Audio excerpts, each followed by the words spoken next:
जय श्री राम, जय महाकाल। मैं हनुमान बाबा का छोटा सा बेटा आज आपके लिए फिर से एक वीडियो लेके आया। इस वीडियो के अंदर मैं आपको ये बताऊंगा दिव्य दृष्टि। दिव्य दृष्टि कई व्यक्तियों की अपने आप खुल जाती है और कई व्यक्तियों की दिव्य दृष्टि खुली भी होती है। वह दिव्य चक्षु, वह थर्ड आई एवं छठी इंद्री अपने आप खुली होती है, मगर किसी भी व्यक्ति को पता नहीं होता वह किस प्रकार से होता है और किस प्रकार से उनको चीज़ें दिखाई देती है। तो मैं ये सब चीज़ें मैं बताने की कोशिश करूँगा, तो इस वीडियो को आप ध्यानपूर्वक देखें एवं सुने। दिव्य दृष्टि। दिव्य दृष्टि अक्सर आपने देखा होगा जब भी आप पूजा पाठ करते हैं, चाहे आप लड्डू गोपाल की पूजा पाठ करें या फिर किसी भी अन्य देवी देवता की पूजा करें, जब आपको कुछ इस प्रकार का महसूस होने लगता है कि आपके आसपास से कोई निकला एवं किसी भी शक्ति की आपको हल्की सी छवि सी दिखाई दी जो कि आपके साथ से होकर के निकल गई, या फिर कई तीर्थ स्थल पे आप जाते हो या फिर किसी ऐसे बड़े प्राचीन मंदिर में जाते हो जहाँ पर आपको ऐसा लगता है कि वहाँ की प्रतिमा, वहाँ की मूर्ति, वहाँ की वह फोटो भगवान की आपसे बात कर रही हो। आपको कई दफ़ा ऐसा लगता है कि उनके होठ हिल रहे हैं आपसे बात करने के लिए, उनकी आंखें झपझपा रही हो। कई दफ़ा आपको ऐसा लगता है कि उनके वस्त्र उड़ रहे हों और आपको ही दिखाई देता है वह चीज़, मगर आपको यह चीज़ कई दफ़ा अनुभव होकर के रह जाता है। आप उस चीज़ को समझ नहीं पाते। वह क्या होता है, जब आपकी दिव्य दृष्टि पे कई परतें चढ़ी हुई होती है ना, तो उसके अंदर से जब एक परत हटती है आपको, तो यह सब चीज़ आपको दिखाई देने लग जाता है।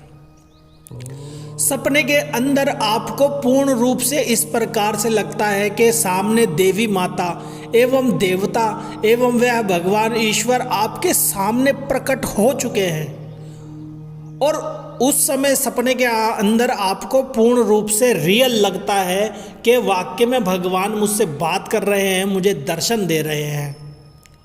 उस समय आपको ऐसा लगता है कि आप सोए नहीं हो, जाग रहे हो, और आपको उस समय ऐसा भी होता है कि एकदम से आपको कच्ची नींद आई, जैसे एक नींद का हल्का सा झोंका आया और उसके अंदर देवी देवताओं की आपको तस्वीर दिखाई दी, मूर्ति दिखाई दी, उनकी प्रतिमा दिखाई दी और वह आपसे बात कर रहे हो। वह क्या होता है, वह भी दिव्य दृष्टि का संकेत होता है। वह भी दिव्य दृष्टि की एक परत होती है जो कि आपके मन पे, आपकी आंखों पे, आपकी उस आत्मा पे चढ़ी हुई होती है कई जन्मों से। उसकी जब एक परत उतरती है ना आपकी, उस भक्ति के जरिए, उस पूजा पाठ के जरिए, उस प्रेम के जरिए, जब आप उस भगवान से इतना प्रेम करते हो, तो क्या होता है, उस परत उतरने लग जाती है। उस आत्मा पे चढ़ी हुई वह परत, आपकी आत्मा निर्मल होने लग जाती है जब वह चीज़ें आपको दिखाई देने लग जाती है।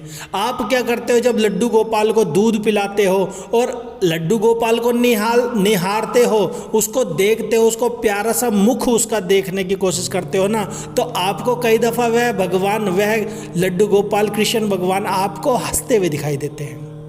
तो ये हंसते हुए हर एक व्यक्ति को दिखाई नहीं देते। यह क्या होता है, जब आपकी उस दिव्य दृष्टि की परत धीरे धीरे उतर रही होती है ना, वह छट रही होती है। जैसे कि एक चंद्रमा के आगे बहुत सारे बादल हैं, जब वह सूरज के आगे बहुत सारे बादल हैं, जब वह उन बादलों के अंदर से निखर के हल्के हल्के जब वह बादल हटने लगते हैं और उस सूर्य देव का, उस चंद्रमा का जब प्रकाश आता है ना, तो वह प्रकाश ही होता है दिव्य दृष्टि। उस प्रकार से आपकी आत्मा पे जब परतें चढ़ी हुई होती है ना, जब आप उसको प्रेम के जरिए, उस भाव के जरिए उस भगवान से जब प्रेम करते हैं, याद करते हैं एवं उसकी पूजा पाठ करते हैं, उनके मंत्रों का जाप करते हैं, तो क्या होता है, आपको वह परतें आपके उस आत्मा पे से, आपकी उस दृष्टि पे से, दिव्य चक्षुओं पर से उतरने लग जाती है। आपको दिखाई देता है बहुत कुछ। स्टार्टिंग में आपको क्या होता है, आपको धीरे धीरे देव दर्शन भी होने लग जाते हैं, आपको देवताओं की आकृतियां भी दिखने लग जाती है। ऐसा लगता है कि इस दीवार पे, इस सामने मूर्त के अंदर वो मुझे साक्षात देख रहे हैं एवं मुझसे बात करने की कोशिश कर रहे हैं। आप ध्यान लगाते हो, जब ध्यान लगाते हो ना, तो ध्यान के माध्यम से भी आपको वह आकृतियाँ, वह उस भगवान के चित्र आपके आंखों के आगे दिखाई देने लग जाते हैं। जब आप पूर्णता से उसको देखने की कोशिश करते हो तो क्या होता है, वह गायब भी हो जाते हैं। वह गायब इस प्रकार से हो जाते हैं कि आपके उस आत्मा की परतें अभी उतरी नहीं होती है, उसको उतार रही हैं आपको, उन परतों को आपको उतारना होता है। तो आपको उन परतों को कैसे हटाना है एवं उनको किस तरीके से आपको धोना है, जो कि कई जन्मों से आपकी वह परतें मैली हो चुकी है, शरीर के अंग मैले हो चुके हैं, उस सूक्ष्म आत्मा के वह कण मेले हो चुके हैं, उनको धोना होता है। वह किस वजह से धोया जाता है, किस तरीके से धोया जाता है, ये भी मैं आपको बताने की कोशिश करता हूँ। वह धोया जाता है प्रेम के जरिए। जब आप किसी भी देवता से एवं माता से, चाहे वह शेरों वाली माता हो, दुर्गा माता हो, कालका माता हो, या फिर अन्य कोई भी माताएं हों, या फिर किसी भी देवता से जब आप प्रेम करते हैं, हनुमान जी हो, कृष्ण भगवान जी हो, गणपति महाराज जी हो, भोले बाबा हो, या अन्य फिर कोई भी देवी देवता हो, जब आप उनसे इतना प्रेम करने लगते हैं ना, तो आपने अक्सर देखा होगा, जब आप उनके मंदिर पे बैठे होते हो, आपके घर के स्थान पे, आपके घर के मंदिर में बैठे होते हो, या फिर किसी भी बड़े देवालय पे गए होते हैं, किसी भी धार्मिक स्थल पे गए होते हो, किसी भी प्राचीन मंदिर में गए होते हो, तो आपने अक्सर देखा होगा, आप उनकी प्रतिमा के सामने जाते ही आपके मन के अंदर से एक भाव उत्पन्न हो जाता है। वह भाव क्या होता है, उस भाव के जरिए आपके आंखों से वह आंसू झलकने लग जाते हैं। वह आंसू क्या होते हैं, वह आंसू ही तो आपको निकालने होते हैं। वह जब आंसू आपके शरीर के अंदर से, आपकी आंखों के अंदर से वह आंसू जब निकलने लग जाते हैं ना, तो क्या होता है, आपके शरीर पे चढ़ी हुई, आपकी आत्मा पे, आपकी दृष्टि पे चढ़ी हुई वह परत, वह मैली परत धीरे धीरे धुलने लग जाती है। वह जो आपके आंसू निकलते हैं ना, उस आंसू के जरिए उस सीधे परमात्मा तक आपकी उस तरंग पहुंचती है। उस तरंग जब आपकी उस परमात्मा तक, उस भगवान तक, उस माता तक पहुंचती है ना, तो उनकी एक निर्मल तरंग आकर के आपके शरीर के अंदर समाहित हो जाती है।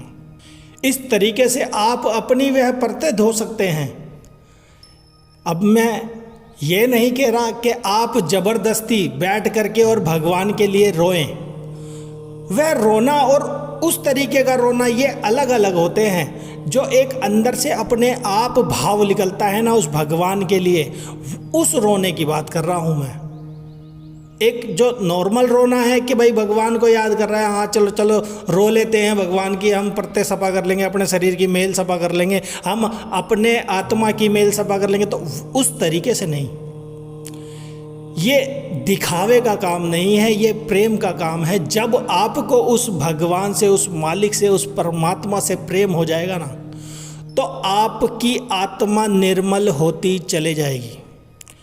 आप यह देखोगे कि आप एक भगवान की पूजा कर रहे हो, चाहे वह कृष्ण भगवान की हो या फिर हनुमान भगवान की हो, उस भगवान के जरिए आपके पास अनेकों वह भगवान आने लग जाते हैं, क्योंकि आपका मन अंदर से निर्मल होता चले जाता है। इस कारण आप यह देखोगे, आप पूजा तो कर रहे हो गणपति महाराज की, और सपने में आपके पास हनुमान जी आ रहे हैं।